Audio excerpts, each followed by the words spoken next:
নমস্কার বন্ধুরা, আপনাদের সবাইকে স্বাগত জানাই সুজিতার কিচেনে। আশা করি সকলে খুব ভালো আছেন, আমিও ভালো আছি। আবারও চলে এসেছি একটা নতুন ভিডিও নিয়ে। আজকে আমি একটু বানাচ্ছি ভোলা মাছের ঝাল। ভোলা মাছটা দেখে নিশ্চয়ই বুঝতে পেরেছেন। প্রথমে তো ওখানে মাছগুলোকে আমি নুন, হলুদ আর লঙ্কার গুঁড়ো দিয়ে একটু মাখিয়ে রেখেছিলাম ভোলা মাছগুলোকে। আর এই ভোলা মাছগুলোকে একটু ভেজে নেব, আর পুরো রান্নাটা আমি করবো সর্ষের তেলে। এই ভোলা মাছ ভাজতে যাতে না ভেঙে যায়, তার জন্য আমাকে তেলটাকে কিন্তু ভালো পরিমাণে একটু গরম হতে হবে।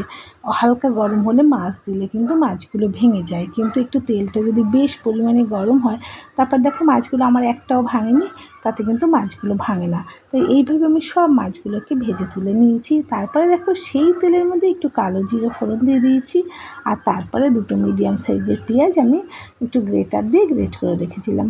তারপরে এই পেঁয়াজটাকেও একটু ভালো করে নাড়াচাড়া করে নেবো, যতক্ষণ একটা কাঁচা গন্ধটা না থাকে সেই পর্যন্ত।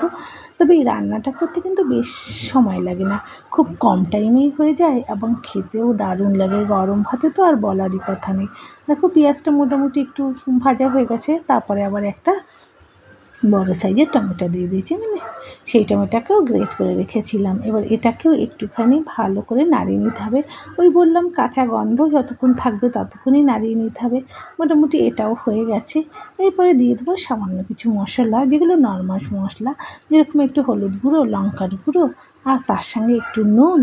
আর তারপরে আমাদের তো একটুখানি লাগে রান্নায় চিনি, অল্প পরিমাণে একটু চিনি দিয়ে দিলাম। চিনিটা তোমরা না চাইলে না দিতে পারো, স্কিপ করতে পারো, কিন্তু আমি সব কিছুতে মোটামুটি একটু চিনি কিছু কিছু রান্নায় ব্যবহার করি, যেগুলো এই চিনিটা দিলে না নুন, চিনি, ঝাল সব কিছুর স্বাদটা ঠিক অ্যাডজাস্ট হয়, এটা আমার মনে হয়। তারপরে মশলাগুলোকে ভালো করে একটু কষিয়ে নিতে হবে।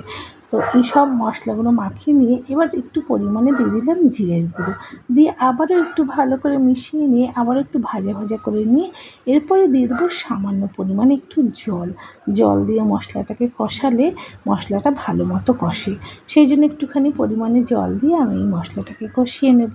আর তোমাদের যদি আমার এই ভিডিওগুলো ভালো লাগে, রান্নার রেসিপিগুলো, তাহলে অবশ্যই বাড়িতে একবার এইভাবে ট্রাই করে দেখো কেমন লাগে।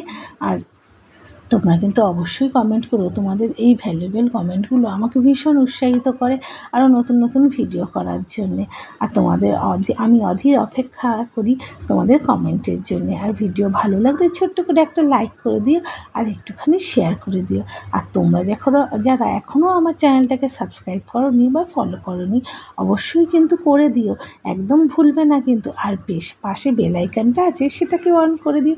দেখো ঝোলটা তো ফুটে উঠেছে, যতটা পরিমাণে আমি জল চেয়েছিলাম দিয়েছিলাম। তারপরে ভাজা মাছগুলো এর মধ্যে দিয়ে একটুখানি চাপা দিয়ে দিলাম।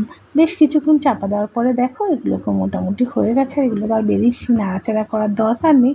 এরপরে উপর থেকে আমি, এই যারা একটু ঝাল খেতে পছন্দ করো তারা বেশ কয়েকটা দিও, আমি 2-3টেই কাঁচা লঙ্কা দিলাম, কারণ আমরা খুব একটা ঝাল খেতে পছন্দ করি না। তারপরে দিয়ে দিলাম একটু ধনেপাতা না দিলে হয়, ধনেপাতার গন্ধটা তো ভীষণ ভালো লাগে। চলো তাহলে ভোলা মাছের ঝাল তো হয়ে গেল। আজকের ভিডিওটা এখানেই শেষ করলাম। সবাই খুব ভালো থাকবে, সুস্থ থাকবে, আবারও দেখা হবে।